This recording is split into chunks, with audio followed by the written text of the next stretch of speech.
조금 전 백반장과 얘기했던 대로 김진표 국회의장이 제시한 내년 예산안 처리 시한이 하루 앞으로 다가왔습니다. 하지만 여야 협상은 꽉 막혀 있는 상황인데요. 핵심 쟁점인 법인세 인하와 관련해서 민주당은 국민의힘 측에 협상안을 오늘까지 제시하라고 했습니다. 그렇지 않을 경우에는 내일 독자적으로 준비한 예산안을 처리하겠다고 했는데요. 국민의힘 역시 물러서지 않고 있습니다. 관련 소식을 유한울 체커가 정리했습니다. 네, 5시 하면 다정해 정의원들의 뉴스 큐레이터 울체커입니다. 추워도 너무 추운 수요일입니다. 뉴스픽5 바로 시작하겠습니다. 네, 오늘 준비한 소식은요. 최후 통첩 24일 남았다. 문 정책 지우기. 첫 무정차 직배송 북극 공기로 잡아봤습니다. 첫 번째 픽, 국회에 내년도 예산안 협상 소식 들고 왔습니다. 어제는 류정화 실장이 전해드렸죠. 마지막에 이런 발언을 해서 우리 운영진들의 지탄을 아주 제대로 받았습니다. 매일 마감을 하는 저 류 실장도 마감 시간 직전에 원고를 완성하고는 하는데요. 류 실장이 마감을 늦게 한다는 얘기를 왜 한 거예요, 조금 전에? 저희도 다 갑자기 맥락이 좀 안 맞는 것 예, 같아요. 그리고 마감 시간을 지킨다는 말도 맞지 않는 게 항상 마감 시간을 넘기기 넘기죠. 때문에 네, 이런 시간을 씁니다. 네, 법정 시한을 지켜야죠라는 조멘토의 일침, 류 실장도 그렇지만 여의도도 좀 들었으면 싶습니다. 12월 2일 예산안 처리 법정 시한 이미 넘긴 지 오래죠. 그래서 김진표 국회의장이 최후 통첩한 처리 시한 12월 15일 바로 내일입니다. 바로 이 처리 시한 하루 앞으로 다가온 오늘 오전, 민주당은 단독 예산안 수정안 손에 쥐고 최후 통첩에 나섰습니다. 단독 수정안 이제 완성 단계다. 내일 그대로 처리해버리기 전에 여당은 협상에 나서라는 겁니다. 정부 여당은 오늘까지 최종 협상안을 제시하기 바랍니다. 끝내 윤심을 따르느라 민심을 저버린 채 국회 협상을 거부한다면 민주당은 초보자 감세를 저지하고 국민 감세를 확대할 수 있도록 자체 수정안을 내일 제출하겠습니다.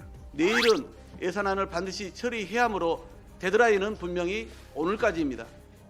네, 초부자 감세 대 국민 감세 이 프레임을 강조하고 있는데요. 여기서 핵심은 정 의원님들이 아시다시피 법인세 인하죠. 정부 여당은 영업이익 3천억 원을 넘는 기업에 법인세를 깎아주자 주장하고 있고요. 민주당에선 안 된다. 영업이익 5억 원 이하의 중소 중견 기업을 깎아주자 이렇게 맞서는 중입니다. 민주당은 이 초부자 감세 윤 대통령의 가이드라인 때문이라고도 꼬집었는데요. 바로 윤 대통령의 이 발언을 지적한 겁니다. 세제 개편을 통해 국민의 과도한 세부담을 정상화하고 법인세를 인하해서 기업 투자와 일자리를 늘리고 경제 활력이 제고될 수 있도록 초당적 협력을 부탁드립니다. 대한민국 국회를 행정부의 들러리쯤으로 여기는 윤 대통령은 정부와 여당의 가이드라인을 직접 제시하며 국회의 자율적 협상 공간을 없애버렸습니다. 이 정도면 대한민국 통치의 근간인 삼권 분립의 경기장에서 레드카드를 받을 만한 상황입니다. 네, 국민의힘은 이 민주당 표현 빌려서 가이드라인에 따라 법인세 인하 물러설 수 없다는 입장입니다. 구체적인 수치와 근거를 들어서 윤 대통령의 발언을 뒷받침하고 있습니다.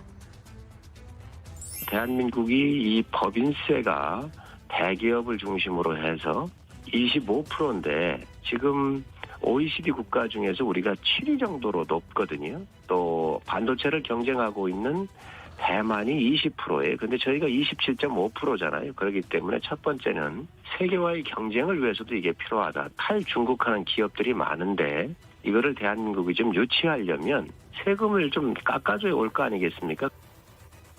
네, 정진석 비대위원장도 나섰습니다. 삼성전자와 현대차는 초자본이 아니라 우리 민족이 모든 역량을 쏟아부어 건설한 민족자본이라면서 이 초부자 감세 프레임을 반박했습니다. 그런데 여기서 또 색깔론이 등장합니다. 이 프레임 들고 나온 민주당을 향해서 민주당과 좌파 586 세대는 골수 깊숙이까지 그런 생각을 품고 있다고 한 겁니다.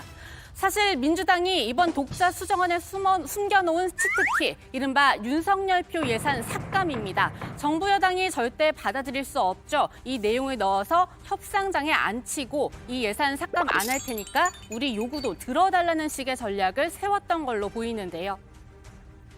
우리 민주당이 부득이 수정안을 제출하더라도 윤석열 정부가 작성한 639조 원의 예산안은 거의 그대로 인정하고 0.7%도 되지 않은 매우 일부 예산만 삭감 조정할 것입니다. 불효불급한 대통령실 이전 비용과 낭비성 예산은 줄이고 경찰국 등 위법 시행령 예산은 반드시 삭감할 것입니다. 하지만 국민의힘은 해볼 테면 해보라는 식입니다. 이 뉴스픽에서 참 여러 번 쓰는 표현인 것 같은데 이번에 밀리면 계속 밀린다는 생각 작용한 걸로 보이고요. 이 윤석열표 예산 이번에 반영 못하면 추가 경정 예산, 즉 추경 편성하면 그만이란 기류도 감지됩니다.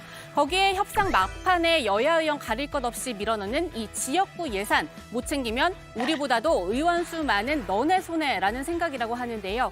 벌써부터 추경을 꿈꾸는 건 민주당도 마찬가지입니다. 이번에 못 넣은 지역구 예산도 또 야당 독자적으로 증액할 수 없어서 반영 못한 이 이재명표 예산도 추경안 협상태 넣으면 된다는 계산입니다. 서민 중산층을 위한 예산이라든가 어르신을 위한 예산이라든가 또 소상공인을 위한 예산 등 사회적 약자에 대한 지금 예산이 지금 현재는 반영이 전혀 안 되어 있기 때문에 통과시키고 나서 내년에 다시 이에 따른 추경이라든가 그런 것들도 필요하지 않을까 지금 아마 고민을 하고 있습니다. 하지만 여기서 짚고 지나가야 할 부분이 있습니다. 추경이라고 해서 별반 다르지 않다는 겁니다. 이 추경 예산안도 국회에 제출하고 국회 심사를 받아야 하는데요. 지금의 난맥상이 그때라고 한들 되풀이되지 않으리라는 보장은 없습니다. 말 그대로 비효율적입니다. 김진표 의장도 바로 이 지점을 우려해서 야당 독자안 안 된다, 여야 합의안 들고 내일까지 오라고 한 겁니다. 그런데도 여야의 협상 진전 소식 아직까지 들려오지 않고 있는 가운데 일각에선 김 의장이 이 처리 시한을 한 차례 더 미룰 수 있다는 관측도 나오는데요. 지금은 사라지다시피 한 국회 출입 기자들의 오랜 전통, 이 12월 24일, 25일 지나서 31일 국회에서 밤새기도 두렵지만요. 그보다도 걱정되는 건 바로 이 부분입니다. 특히 지방자치단체는 지방의회에서 회계연도 15일 전까지 예산안을 의결해야 하는데 정부 예산안 처리가 늦어지면 연쇄적으로 영향을 받을 수밖에 없습니다. 지자체 사업 중 기초생활급여, 장애수당, 기초연금, 의료비지원 등 국고보조금이 들어가는 사업은 차질이 불가피합니다. 대부분 서민과 소상공인을 위한 사업입니다. 네, 두 번째 픽은 24일 남았답니다. 국회에서 꽉 막힌 건 또 있습니다. 바로 이태원 참사 국정조사입니다. 오늘 여당 없이도 우선 개문 발차하겠다고 예고했던 야 3당 소속 국조특위위원들 일단 국민의힘과 물밑 협상 중입니다. 합의에 실패하면 오는 16일엔 활동을 시작한다고 하는데요. 이 16일은 이태원 참사 49일째입니다. 오늘 16일 금요일은 12구 이태원 참사 49일째 되는 날입니다. 종교에서는 49제라고도 합니다. 49일이 지난 지금까지 우리 아이들, 가족들을 위한 제대로 된 사회적인 추모는 없었다고 보입니다. 네, 단 1도 진행되지 못한 국정조사 가장 큰 걸림돌은 이상민 행안부 장관에 대한 해임 건의안이었죠. 건의안은 통과됐지만 그 후속 조치는 하나도 없었습니다. 그래서 여전히 민주당에선 비판의 목소리 나오고 있는데요. 노무현 정부에서 해임 건의안 처리된 적 있는 장관 선배, 이 김두관 의원은 이 장관이 먼저 물러나라고 조언합니다. 그때 다수당이 한나라당이 저를 해임 건의안을 가결을 했는데 가결하자마자 제가 사실 그날 저녁에 간제에 가서 노무현 대통령께 사표를 제출했거든요. 수리해달라고 했는데 뭐 노무현 대통령께서 그때 노발대발하더라고. 그걸 수용하지 않으면 계속 야당과 대통령 국정이 계속 갈등이 고조되면서 전국을 국정 운영하기 어렵습니다. 그래서 제가 강국 요청을 했고 결코 건의안이 가결된 지 한 19일 만에 대통령의 사표를 수리했습니다. 하지만 이 장관이 물러나느냐의 문제보다도 이미 여야의 눈은 다른 곳을 향하고 있는 것 같습니다. 바로 예산안입니다. 국민의힘도 민주당도 이 예산안 처리되는 것 좀 본 뒤에 생각해보자는 데는 이견이 없는 듯한데요. 민주당이 16일로 개문 발차식이 다시 잡은 것도 15일 내일이 김 의장이 정한 예산안 처리 시한이기 때문입니다. 이러한 조짐, 여야가 국정조사 계획서에 예산안 처리 때까지는 예비조사 기간으로 못 박을 때부터 이미 보이기 시작했죠. 국가 예산을 인질 삼아 이태원 참사 국정조사를 지연시키며 20일째 제대로 된 일정 협의조차 나서지 않고 있다. 사고 원인을 명명백백하게 밝혀 유가족의 한을 풀어드리는 것이 국회의원의 책무임에도 불구하고 국민의힘 의원들은 유가족이나 생존자가 청문회에 증인이나 참고인으로 출석하는 것조차 거부하고 있다. 예산안을 처리한 다음 국정조사를 실시하자고 분명히 합의했습니다. 예산안에 대해서는 한 발도 물러설 수 없다고 버티면서 국정조사만큼은 정해진 시간을 어기고 신호 위반을 해가며 개문 발차를 하겠다고 야단입니다.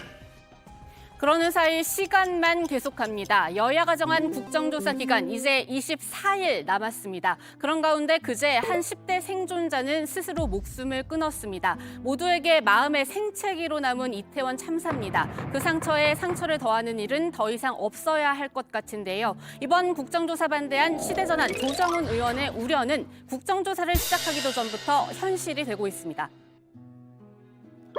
우리 유가족분들의 첫 번째 인터뷰의 핵심이 뭐였냐면 절대 정쟁이 아닌 국정조사. 그리고 그 전에 뭐라고 하셨냐면 사실 확인. 과연 사실 확인에 국정조사가 가장 좋은 도구인가? 는 고민이 되고요. 혹시라도 우리 국정조사를 하면서 각계 의원들이 이걸 통해서 너무 자극적인 말과 언어들로 오히려 유가족에게 더 아픔을 드리지 않을까. 네, 세 번째 픽은 문 정책 지우기입니다. 오늘 경북 울진에선 신한울 원전 1호기 준공 기념식이 열렸습니다. 이 지자체가 한파로 비상근무에 돌입하면서 원래 기념식에 참석하려던 윤 대통령은 축사만 보냈는데요. 여기엔 지난 정부 무리하게 추진된 탈원전 정책 폐기했다. 이제 원전 생태계 복원에 더욱 박차 가하겠다는 내용이 담겼습니다. 앞서서는 주 52시간 근무제의 유연화 그리고 문재인 케어 폐기도 공식화했죠. 이런 문재인표 정책 지우기에 민주당은 강하게 비판하고 나섰습니다. 전임 정부 정책이라 해서 색깔 딱지를 붙여서 무조건 부정만 한다면 국정 성공은 불가능하고 그에 따른 고통은 우리 국민들의 몫이 될 것입니다. 영원한 것 같아도 결국 국민이 맡긴 권력은 잠시에 불과하다는 사실을 깨닫기 바랍니다. 네, 네 번째 픽은 첫 무정차입니다. 전장현 시위 관련 소식을 계속 전해드리고 있습니다. 오늘 오전 서울시의 첫 무정차 통과가 감행됐습니다. 전장현 오늘도 4호선 삼각지역을 시작으로 선전전만 이어갔습니다. 하지만 교통공사 측은 일부 시위대가 들고 온 사다리를 문제 삼았는데요. 이 때문에 오전 8시 44분 전동차 한 대가 삼각지역을 그냥 지나쳤습니다. 전장현은 단순히 들고만 탄 건데 부당하다고 반발했습니다. 네, 오늘 마지막 픽은 직배송 북극 공기입니다. 오늘 아침 출근길 여러분들 괜찮으셨나요? 중부지방은 낮에도 영하권을 기록하고 있는데요. 중대본은 이번 한파로 오전 11시 기준 동파 13건, 도로 결빙으로 인한 차량 군환 34건이 발생했다고 밝혔습니다. 이번 추위는 19일까지 이어집니다. 이제 4만4호는 옛말인 것 같은데요. 이번 초강력 추위, 11월 말에만 해도 북극 공기를 가둬두던 제트 기류가 남북으로 출렁거린 탓이라고 합니다. 그 틈을 타서 북극 공기가 우리나라로 직행했다고 하네요. 모두 건강 잘 챙기셔야겠습니다. 네, 오늘의 뉴스픽은 여기까지입니다. 들어가서 원픽 뽑겠습니다. 뉴스픽 5였습니다.